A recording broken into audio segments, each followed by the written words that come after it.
శుక్లాంబరధరం విష్ణుం శశివర్ణం చతుర్భుజం ప్రసన్నవదనం ఛాయేత్ సర్వవిఘ్నోపశాంతయే. బ్రాహ్మణ ప్రేత సంవాదము, సంగమ మహిమ, వామన పూజా విధి. భగవంతుడు వరాహుడు ఇట్లా చెప్పాను: వసుంధర, త్రివేణి సంగమంతో సంబంధం గల మరి ఒక విషయం చెబుతున్నాను వినుము. పూర్వకాలాన ఇక్కడనే గల మహానామ వనమందు ఉత్తమ వ్రతం పాటించువాడు ఒకడు మహానాముడను పేరు గలవాడు యోగాభ్యాసి అయిన బ్రాహ్మణుడు కూడా నివసించుచుండెను. ఒక పర్యాయం తీర్థయాత్ర చేయాలనే కోరిక చే అతడు మధురయాత్రకు పోయెను. దారిలో అతనికి 5 భయంకరమైన ప్రేతములు కలిసినవి. వారిని బ్రాహ్మణుడు అత్యంత భయంకర రూపం గల మీరెవరు, అంతేగాక మీకిట్టి భీభత్స రూపం ఏమి చేయుట చేత జరిగింది అని ప్రశ్నించెను. పురాణాల యందు ఈ ప్రేత ప్రసంగం ప్రసిద్ధమైనది. బహుశా ఇవే పేర్లతో వాయుపురాణం, మాఘమాస మహత్యంలోనూ, స్కాందాది పురాణంలందు కలదు. అంతట ప్రథమ ప్రేత: మేము ప్రేతలం. మా పేర్ల వరుసగా పర్యుషితుడు, సూచీముఖుడు, శీఘ్రగాముడు, రోదకుడు, లేఖకుడు. వీని యందు నేను స్వయంగా రుచికరమైన భోజనం చేసుకుని మిగిలిన అన్నాన్ని బ్రాహ్మణులకు ఇచ్చిచుంటని. ఈ కారణం చేతనే నా పేరు పర్యుషితుడు అయ్యను. ఈ రెండవ వాని దగ్గరకు అన్నపానాలను గురించిన కోరిక చేత వచ్చిన బ్రాహ్మణులను అతడు చంపివేయుచుండెను. అందుచేత ఇతని పేరు సూచీముఖుడు. మూడవ వాని దగ్గర ఇవ్వగలుగు శక్తి కలదైనా ఎవరైనా బ్రాహ్మణుడు వచ్చి ఇతన్ని యాచించుటకు అతడు ఎచ్చటో తెలియని వేరు ప్రదేశానికి పోవును. అందుచేత ప్రజలు ఇతడిని శీఘ్రగాముడు అందరు. నాలుగవ వాడు అడుగుదురను భయంతో ఒంటరిగా ఎల్లప్పుడూ ఉద్విగ్న మనసు గల వాడ ఇంటి అందే కూర్చుని ఉండుచుండెను. అందుచేతనే అతనికి రోదకుడు అని పేరు వచ్చింది. బ్రాహ్మణుడు యాచన చేసిన తరువాత మౌనుడై ఎల్లప్పుడూ కూర్చుని ఉండిపోవచ్చు. నేలపై గీతలు గీచు ఉండవాడు. మా ఎందరి ఎందునో అధిక పాపి. అందుకే అతనికి తగ్గినట్టుగా అతని పేరు లేఖకుడయ్యను. నిరతం స్వాభిమానంతో ఉండుట చే లేఖకుడు కిందికి చూచుచుండుట చేత రోదకుడు శీఘ్రగామి ఇప్పుడు కుంటితనం అనుభవించుచున్నాడు. సూచీముఖుడు ఇప్పుడు ఉపవాసం చేస్తున్నాడు. అతని మెడ చిన్నది, పెదవులు పొడవైనవి, పొట్ట చాలా పెద్దది. పాపం వల్లనే మాకు ఈ దుర్దశ కలిగింది. విప్రుడా, ఒకవేళ నీకు మా ఈ స్థితికి వ్యతిరేకంగా ఇతరులను కూడా కొంతవరకు వినవలనని కోరిక ఉన్నడలా, లేక అడగాలని కోరుకొనుచున్నడలా అడుగుము అని పలికెను. మరలా ఆ బ్రాహ్మణుడు: ప్రేత, భూమి యొక్క అన్ని ప్రాణుల జీవనం ఆహారం మీదనే ఆధారమై ఉండను.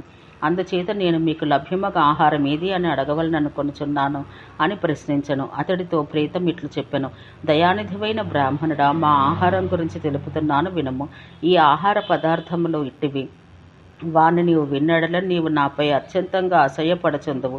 ఏ ఇళ్ళయందు పరిశుభ్రత ఉండదో స్త్రీలు అనేక పదార్థాలను అప్పటికప్పుడు ఉమ్మివేయుచుందురు. అట్లే మలమూత్రాలు అనేక ప్రదేశాల్లో పడి ఉండను. అట్టే ఆ గృహంలందు మేము నివసిస్తూ భోజనం చేయుచుందుము. అచట పంచబలులు జరగవు, మంత్రాలు చదవబడవు, దాన ధర్మాలు జరగవు, గురుజనులకు పూజ నిర్వహించబడదు, భాండములంతటను దొర్లుచుండను. అక్కడ సరిగ్గా పక్వం కాని ఆహారం పడి ఉండను. ప్రతిదినం పరస్పరం జగడాలు జరుగుచుండును. అట్టి ఇండ్ల నుంచి మేము ప్రేత భోజనాలు సంపాదించుకుంటాము. విప్రవర, నీవు తపస్సు అన్న మహాధనం కల పురుషుడవు. మనుషుని ప్రేతం కాకుండా నిరోధించుటకు ఏ రకమైన పనులు చేయవలనో వాణ్ణి మాకు దయతో తెలుపుము అనగా బ్రాహ్మణుడు ఇట్లా చెప్పెను: ఏకరాత్ర, త్రిరాత్ర, చాంద్రాయణ, కృత్య, అతికృత్యం మొదలగు వ్రతాలు చేయుట చేత పవిత్రుడైన మనుషునికి ప్రేతయోని యందు జన్మించుట ఉండదు. శ్రద్ధతో మృష్టాన్నం, మధురములైన పదార్థంలో జలము దానం చేయుటయు, సన్యాసిని గౌరవించుటయును చేయువాడు ప్రేతం కాడు.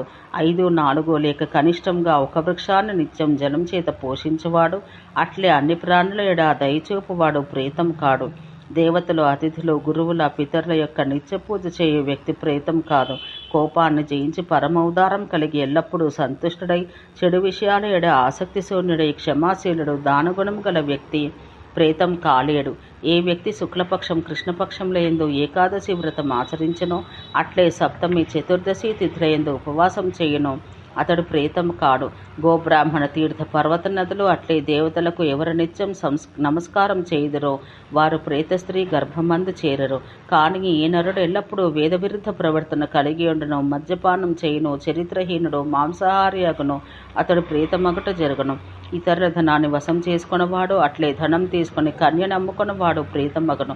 నిర్దోషులను, మాతాపితరులను, సోదరీ సోదరులను, భార్య లేక పుత్రుని పరిత్యజించేవాడు కూడా ప్రేతమగను.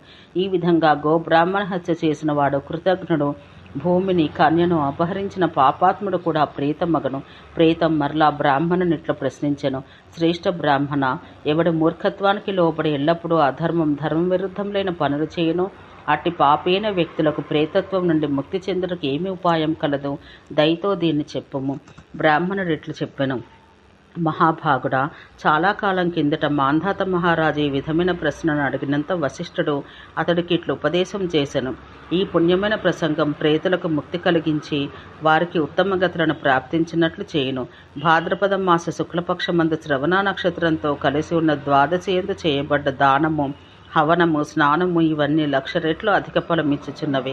ఆనాడు సరస్వతీ సంగమం మందు స్నానం చేసి వామన విష్ణు భగవానుని పూజ విధిపూర్వకంగా ఆచరించి కమండల దానం చేయవలను. ఈ వామన ద్వాదశి వ్రతం చేత మనుషుడు ప్రేతం కాడు. అంతేగాక మన్వంతర పర్యంతం అతడు స్వర్గమందు ఉండను. ఆ పిమ్మట అతడు వేదాలను కడముట్టగా అధ్యయనం చేసి జాతి స్మరణ గల బ్రాహ్మణుడు కాగలడు. ఇంకను నిరంతర బ్రహ్మచింతన చేయుట చేత ముక్తుడగును. ఆనాడు భగవంతునికి షోడశోపచార పూజ విధిగా చెయ్యాలి. అందుకే అతడిని ఆవాహనం చేయి సమయాన శ్రీపతి, నీవు నీ అంశచేత అన్ని లోకములందును విరాజమానుడవై ఉంటివి. నాపై కృపయించి ఇక్కడికి రమ్ము. ఈ స్థానాన్ని సుశోభితం చేయుము. మరలా నీవు శ్రవణ నక్షత్ర రూపంలో సాక్షాత్తు భగవంతుడవే అగుచున్నావు. నేడు ద్వాదశి ఆకాశమందు సుశోభితమై ఉన్నది. నీ అభిలాష సిద్ధి కొరకు నీకు నమస్కారం చేస్తున్నానని చెప్పి శ్రవణ నక్షత్రానికి కూడా పూజను వందనాలు చేయవలను. మరలా కేశవ, నీ నాభి నుంచి కమలం జన్మించింది. ఈ విశ్వమంతా నీపైనే అవలంబితమై ఉన్నది. నీకు నమస్కరిస్తున్నాను అని చెప్పి వామన భగవానునికి స్నానం చేయించవలను. నారాయణ, నీవు నిరాకార స్వరూపం చేత సర్వత్రా విరాజిల్లుతున్నావు. జగజ్జోని, నీవు సర్వమున వ్యాపించి ఉన్నవాడవు, సర్వమయుడవు. అట్లే అచ్యుతుడవు, నీకు నమస్కారం అని చెప్పి చందనం చేత ఆయన పూజించాలి. కేశవ, శ్రవణ నక్షత్రం ద్వాదశి తిథియుక్త పుణ్యమయమైన సమయమందు నేను చేస్తున్న పూజను స్వీకరించి దయచూపుము అని చెప్పి పుష్పాలు చల్లాలి. శంఖ చక్ర గదలు ధరించిన వాడా భగవాన్, నీవు దేవతలకు కూడా ఆరాధ్యుడవు. ఈ ధూపాన్ని నీ సేవకై సమర్పిస్తున్నాను అని చెప్పి ధూపం వేయవలను. దీప సమర్పణ కొరకు అచ్యుత, అనంత, గోవింద, వాసుదేవ మొదలగు నామాలు అలంకృతం చేయవాడా ప్రభో, నీకు నమస్కారం. నీ కృపచేత ఈ తేజం ద్వారా విస్తృత అఖిల విశ్వం నష్టం కాకుండా నిరంతరం ప్రకాశప్రాప్తిని కలిగించి ఉండము. నైవేద్యం అర్పణం చేయి సమయమందు ఇట్లు చెప్పవలను. భక్తుల యాచనను సంపూర్తి చేయువాడా భగవంతుడా, నీవు తేజోరూపాన్ని ధరించి సర్వత్రా వ్యాప్తుడవై ఉన్నావు. అట్టి నీకు నమస్కారము. ప్రభు, నీవు అదితి యొక్క గర్భమందు పెరిగి భూమండలంపై అడుగిడితివి. నీ 3వ అడుగు చేత సమస్త లోకమును ఆక్రమించితివి. అట్లే బలి యొక్క పాలనను సమాప్తి చేసితివి. నీకు నా నమస్కారము. భగవంతుడా, నీవు అన్నము, సూర్యచంద్ర బ్రహ్మ విష్ణు రుద్రమయ అగ్ని మొదలగు రూపాలు ధరించి సదా విరాజిల్లుచున్నావని చెప్పి కమండలాన్ని ఇయ్యవలను. మరలా ఈ కపిలాగోవు యొక్క అంగములందు 14 భువనములు ఉన్నవి. దాన్ని దానం చేయుటచే నామనః కామన పూర్తియగుగాక అని చెప్పి కపిలధేనువును దానం చేయవలను. చివరిగా ఈ విధంగా చెప్పి విసర్జించవలను. భగవంతుడా, నిన్ను దేవగర్భం అని అందరూ. నేను చక్కని పద్ధతిలో నీ యొక్క పూజ చేసి తిని. ప్రభు, నీకు నమస్కారం. విజ్ఞుడైన మనుషుడు శ్రద్ధాసంపన్నుడై ఏదో ఒక భాద్రపద మాసమందు వామన భగవాన్ని ఈ విధంగా ఆరాధించవలను. దానికి తప్పక సాఫల్యత లభించును. బ్రాహ్మణుడు మరలా ఇట్లా చెప్పెను. ఎచ్చట యమున సరస్వతి నదుల సంగమం జరుగుతున్నదో ఆ సరస్వతి తీర్థంపై ఎవరు ఈ విధిని అనుసరించి శ్రద్ధాపూర్వకంగా ఈ వ్రతం చేయుదురో వారికి 100 రెట్ల ఫలం ప్రాప్తించును. నేను కూడా శ్రద్ధతో ఈ తీర్థాన్ని సేవించి తిని, అంతేకాక క్షేత్ర సన్యాసి రూపమున అచ్చట చాలా దినాల వరకు నివాసమున్నాను. దానిచేత మీరు నన్ను పరాజితుడుగా నిర్ణయించలేకపోయిరి. ఈ తీర్థం యొక్క మహిమ అట్లే దాని మహత్యం వినట చేత మీకు కూడా శుభం కలుగును. వరాహ భగవానుడు ఇట్లు చెప్పెను. వసుంధర, ఆ బ్రాహ్మణుడు ఈ విధంగా చెప్పుచూ ఉండగానే ఆకాశమందు దుందుపులు మోగినవి. పుష్పవృష్టి కురిసింది. వెనువెంట ఆ ప్రేతాలను తీసుకుని పోవుట కొరకు 4 విమానాలు వచ్చి నిలబడినవి. దేవదూతలు ప్రేతంతో ఇట్లు చెప్పిరి. ఈ బ్రాహ్మణునితో సంభాషించుట, పుణ్యమయ చరిత్ర వినట మొదలగు వాణ్ణి తీర్థమహిమను శ్రవణం చేయుట చేత ఇప్పుడు మీరందరూ ప్రేత యోని నుండి ముక్తులైపోయిరి. అందుచేత ప్రయత్నపూర్వకంగా ఆయనను సాధు పురుషులతో సంభాషించాలి.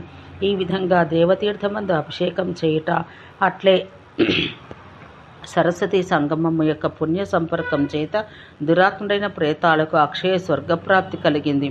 ఇంకను ఆ తీర్థం యొక్క మహిమ శ్రవణ మాత్రం చేత వారు ముక్తులై ఉందరో అందులో భాగం కలవారేరి.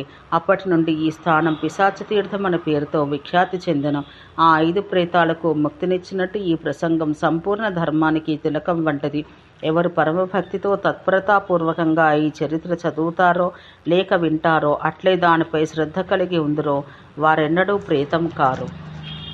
ఓం శాంతి శాంతి శాంతి.